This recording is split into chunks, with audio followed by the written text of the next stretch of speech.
नाबालिग के अपहरण, दुष्कर्म से शुरू हुआ मामला धर्मांतरण तक पहुंच गया।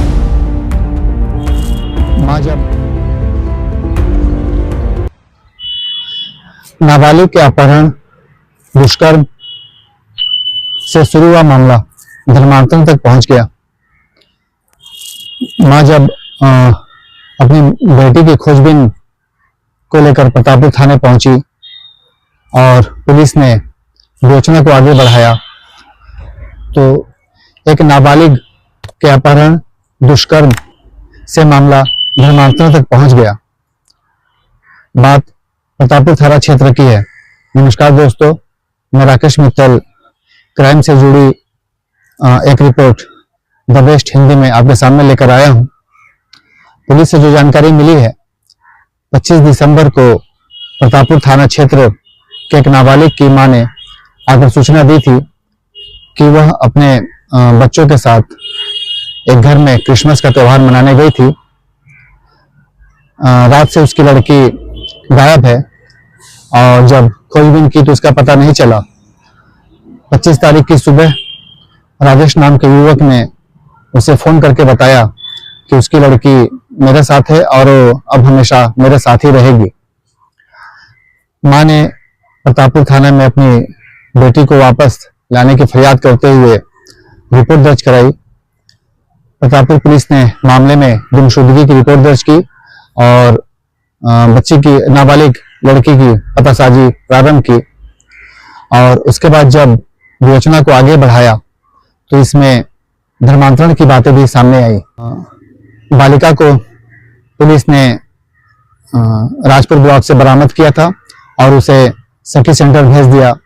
मामले में 4 आरोपियों को गिरफ्तार कर जेल भी भेज दिया है, जिसमें आरोपी युवक राजेश और उसके पिता खैरू और पास्टर राम खिलावन और उसकी पास्टर पत्नी सुनीता शामिल है। धर्मांतरण को लेकर इसमें जो बातें सामने आई हैं, जो नाबालिग की मां है उसका पति शराब का सेवन करता था और राम खिलावन इनके घर में आना जाना शुरू किया और उसने यह बात कही कि प्रार्थना करो, इससे शराब का नशा जो है छूट जाएगा। वो उसकी बातों में आ गए और उनके घर पर प्रार्थना होने लगी। उस बुजुर्ग ने शराब का सेवन छोड़ भी दिया, लेकिन कुछ अंतराल के बाद उसने फिर से शराब शुरू कर दिया। तो परिवार वालों ने फिर से अपनी मूल संस्कृति और धर्म से जुड़कर रहना शुरू कर दिया। राम खिलावन को जब फिर से यह बात पता चली तो उसने फिर से उनके घर पे आना जाना शुरू किया और फिर से उनकी प्रार्थना शुरू कराई।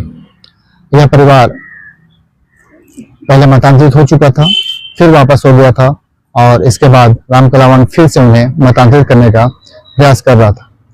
अब राम खिलावन को लेकर जो बातें सामने आ रही हैं, यह धर्मांतरण के मामले में करीब 15 वर्षों से जुड़ा हुआ है और बरगलाकर, प्रलोभन देकर और अन्य किसी तरीके से वह कई परिवारों को मतांतरित करा चुका है। सिर्फ अपने गांव में ही नहीं, वह अपने रिश्तेदारों के जरिए, पहचान वालों के जरिए दूसरे गांव में भी जाता है और जिस घर में जो परेशानी है उसकी जानकारी लेकर उस घर में आना जाना शुरू करता है और अंततः वह अपने मंसूबे पर कामयाब भी हो जाता है। इस तरह से उसने और उसके कई साथियों ने मिलकर कई परिवारों को मतांतरित किया है। राम खिलावन को लेकर बातें कई सालों से आ रही थी और यह पहला मौका है जब वह कानूनी शिकंजे में है। अब देखने वाली बात होगी कि आने वाले दिनों में उस गांव में स्थिति क्या रहती है।